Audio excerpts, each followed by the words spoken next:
If you want to take a gesture screenshot on OPPO Reno 15 Pro, what you can do is you can use 3 fingers and we can swipe from the top towards the bottom like this.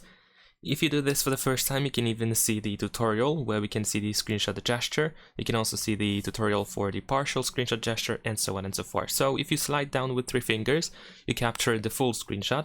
And if you press and hold with 3 fingers, then you activate the partial screenshot. If you lift your fingers, 3 fingers afterwards, then you can select the area that you wanted to capture. There we go. But if you press and hold, and then once you activate the screenshot, you can actually slide down in order to select the area just like that. And also, in addition to that, what you can also do is you can perform a scrolling or long screenshot with the same gesture, so you can press and hold and then swipe all the way down to the bottom in order to start using the scrolling option, so you can capture a scrolling screenshot. Now keep in mind that these gestures can actually be deactivated in the settings, so if they do not work for you, you want to open settings on your phone, go to accessibility and convenience, and then in here go to screenshot, and make sure that these 2 options are enabled. Leave a like and subscribe.